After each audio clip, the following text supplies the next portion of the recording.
My name's Robin Chabananga Granite, and I'm the grandfather of our little baby Kumanjayi Little, who's a queen, who's our little queen.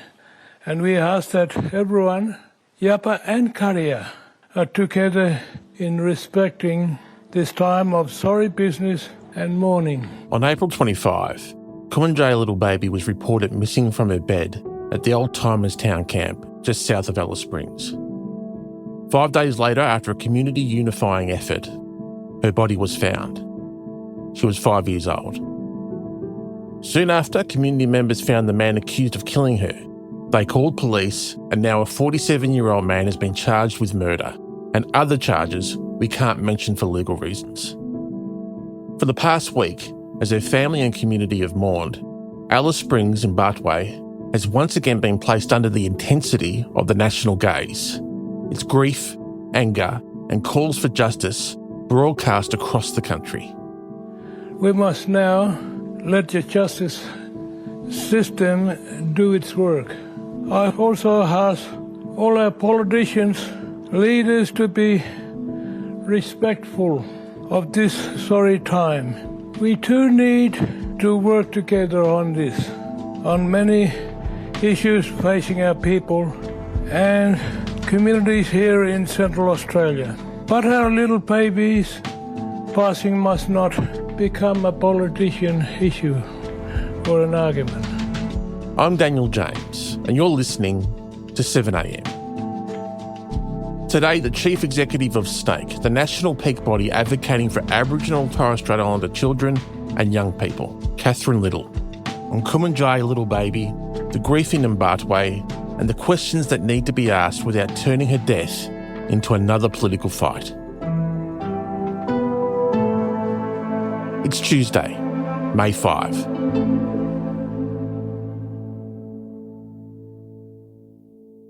Catherine, you've been up in Alice Springs during this horrendous event. Now that things have settled down, the alleged perpetrator has now been charged. How is the community doing more broadly up there? I think the way our community is doing is the way the rest of the nation is doing. If you're feeling sad still, we're still feeling sad. Every now and then people are angry. You still get a bit angry because what has happened is absolutely horrific. It is absolutely horrific. And how you might be responding at any point in time might depend on where you're sitting or what you can see. I know that many of the volunteers are still feeling very traumatised, as is anyone who lives on a town camp. And part of that concern for a lot of people has been, how do you respond to moments in time like this? When the alleged perpetrator was found, he was found by community. It was community that rang the police and said, we have found him. And there was that moment, and the violence in that moment is not acceptable. Violence can never be acceptable. But it was a flashpoint. At the Alice Springs Hospital, situation critical. Get moving here! You will be saved! A kind of chaos our nation rarely ever knows. Tensions red hot in Australia's red centre. They're smashing the cars up now. For Alice Springs Police, it was a choice of run or hide. So last night, the Northern Territory Police apprehended Jefferson Lewis. During that apprehension, our police were assaulted, ambulance officers were assaulted. We conveyed Mr Lewis to the Alice Springs Hospital, and shortly after, a large crowd gathered and tried to gain access to that hospital and access to Mr Lewis. Police responded, and we called out all the resources we had available to quell that violent disturbance. And that flashpoint, even that, while completely unacceptable, was a moment in time in a community that is a microcosm that was incredibly heightened, and there was so much misinformation on it, like things like saying it was payback, when in actual fact it was not payback. And Mr Granitz has been very clear on that, and very clear in that he didn't want people to behave like that, and people now have to settle down and be calm. And I think that's probably the voice we need to listen to most on this. That is what Aboriginal leadership is about. The person with the authority to speak has told us it's time to mourn. And I know I heard him when he was speaking to a group of us last week, talking about Kumanjayi Little Baby. But Little Baby is how he describes this little one. And he says, I love my little granddaughter. I love that little baby. And there's nothing more I can do right now than say thank you to everybody who's cared for her, everybody who stepped out there, everybody who wanted to help. And now all I can do is cry. And I think that's what he's reminding us to do. It's okay to cry. We still are feeling very, very sorrows, and we've got people coming in, still coming up to us and shaking hands and hugging us and crying.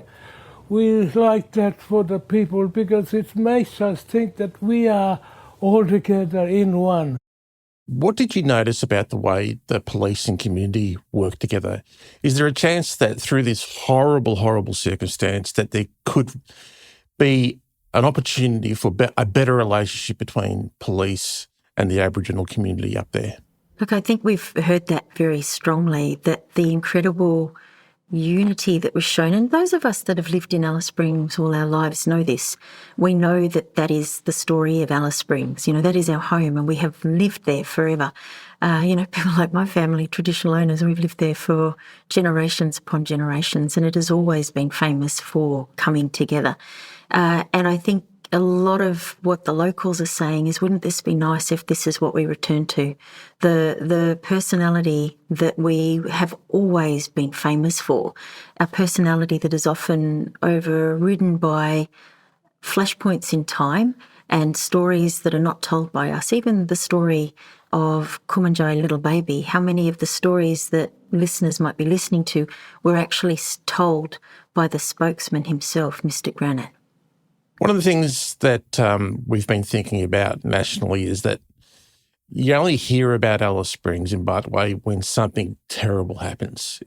Is that frustrating? And does that make people in the town and in around the town camps more sensitive to the national gaze when something like this happens? Yeah. What do you want people to know about the town beyond the headlines? Alice Springs is an amazing place. I don't think I'm biased. I am a traditional owner. And traditional owners have fought very hard for the reputation of our town to be one that reflects what is actually there. Even as you land and you have to go through those incredible ranges, our ancestors, the great caterpillars who once defended us, decapitated in war. And those stories are written into the landscape all around Alice Springs. So I think even if you are not familiar with how to read those stories, you certainly can feel it. But we can't shy away from the fact that we've got some really challenging social issues. We really do.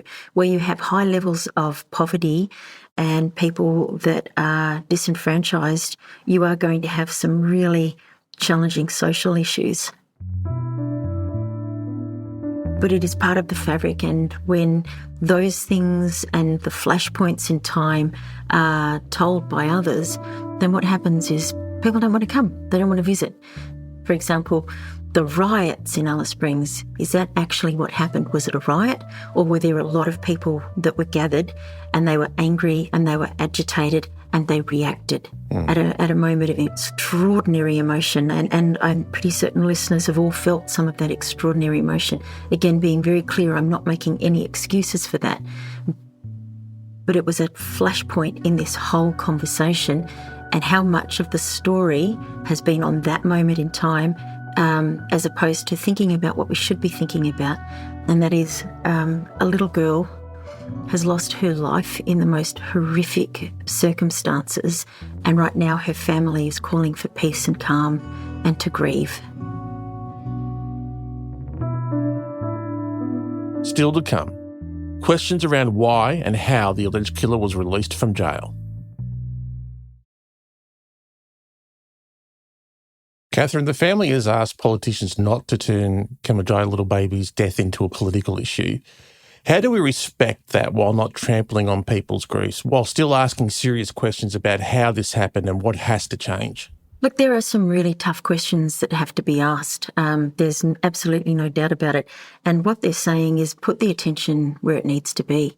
And the biggest question is, how did someone get released from a camp 500 kilometres away and end up in a town camp in Alice Springs, someone that's been released from custody, end up in a town camp with no money, not given any financial support, no transition of living conditions as you reintegrate into society.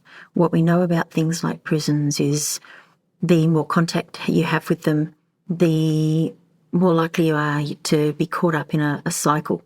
The more times you have contact with it, the more violent your crimes are.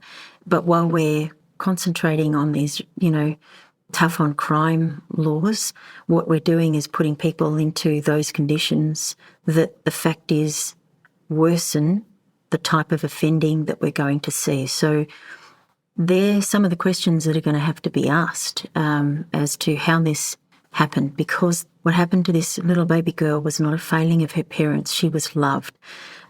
What happened to her was not a failing of our community. The alleged perpetrator was released from prison with no eyes on them and nowhere to go.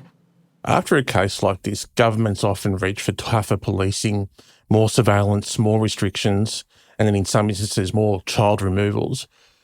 What would be the wrong lesson to take from Kumanjayi Little Baby's death? Yeah, and I think that is one of the concerns that we're hearing from the family, but from Aboriginal people more generally. Stop blaming us. Again, this, how do you even describe it? I think people are just so tired of banging their heads against the wall. The conditions on town camps have been known for a very, very long time. It wasn't the conditions of the town camp that were responsible for what happened in this moment in time. And often when we start talking about those types of things, we start turning our blame on the people who were victims themselves. And that is something that we saw with the Little Children, a Sacred report. It is something that we've seen in all of the inquiries. And I want to be clear, there have been so many inquiries into Aboriginal people and Aboriginal children. But for town camps, there is nothing there is not already known. We know that people in town camps live well below the poverty line. We know that overcrowding in Indigenous communities has been a massive problem for a very long time. What's new is the number of offenders being released from jail and turning up on town camps. What is new is the sheer size and churn of people going into our justice system, because tough on crime to be effective doesn't mean we're going to punish you after something horrific has happened. Tough on crime means, we're going to divert our attention now into investing in the structures and services that we need that genuinely keep you and your family safe. And they are system structures. Catherine, Kumanjayi Little Baby's disappearance received national attention, but that is unusual when it comes to the disappearance of Aboriginal children and women in this country historically. So many other missing Aboriginal, Torres Strait Islander kids don't get that type of attention. Do you think that this horrific case could be a turning point in terms of the national gaze on these issues? I would hope so. I really, really would hope so. And I think we've seen two things recently that are slightly different. Now, I want to be really clear. The mainstream media didn't pick up this story until Community came out, right? So baby girl was missing for nearly 48 hours before it was picked up by mainstream media. And it was picked up because of the sheer number of people in the local community that heard about it and came out en masse and said, we're going to donate, we're going to volunteer, we're going to talk about it, we're going to look for baby girl, we need to bring her back to the arms of her mother.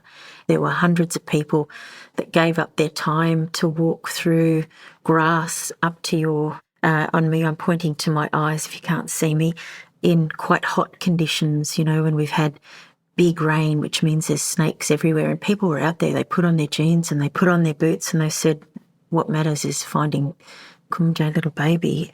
And you can do that in a microcosm. Alice Springs is a microcosm. We're only 22,000 people. So when hundreds of people in a community that small come out en masse, it absolutely changes everything. Everybody's talking about it on Facebook. It's at scale, even though we're a smaller community.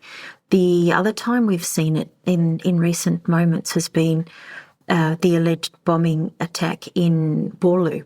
And again, that was something completely ignored by mainstream media, pretty much ignored by mainstream media and everybody else, until the community picked it up more broadly and Australians said, did something horrific just happen? Just to be clear, Catherine, this is the alleged and attempted terrorist attack on the Australia Day/Invasion Day rally in Perth, yeah? Correct. Yes, correct. That is what I'm talking about. And again, completely ignored. And if it hadn't been for the National Indigenous Times, it wouldn't have been anywhere, really. So it was a conversation more broadly from Australians that said something really horrific has just happened. Why are we not paying attention to it? So I would hope that it's a turning point. I really would. And I think what we saw with Australia mourning more generally is there is a genuine concern and a genuine love for our children. And I think what Australians saw was, despite this horrific story that is often told about Aboriginal children, Aboriginal people fight very hard for their children. Aboriginal people love their children and are fierce about their children and will do anything to find them. And maybe for the first time ever, because the amount of tension that this story has received, maybe for the first time ever, that is front and centre on the consciousness of all Australians. Aboriginal people love their children. Catherine, thank you so much for your time. Thank you. And if this story has raised any concerns for you or someone you know, please contact 13 Yarn on 13 92 76 or Lifeline on 13 11 14.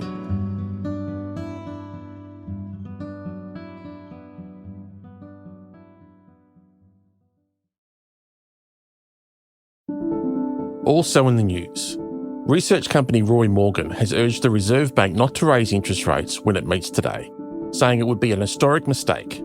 It argues that key economic indicators show our economy is already in a weakened state, warning a rate rise would likely plunge Australia into a recession we don't have to have, if we aren't already in one. But experts say there's nearly an 80% chance the RBA will deliver its third straight interest rate hike. And the Royal Commission into Anti-Semitism hearings will continue today after kicking off in Sydney yesterday. The daughter of one of the Bondi victims told the Commission there has been a massive shift in anti-Semitism after the October 7 attacks, and that in the wake of the Bondi massacre, she's received hundreds of comments saying she should have been killed too. I'm Daniel James. You've been listening to 7am. We'll be back tomorrow.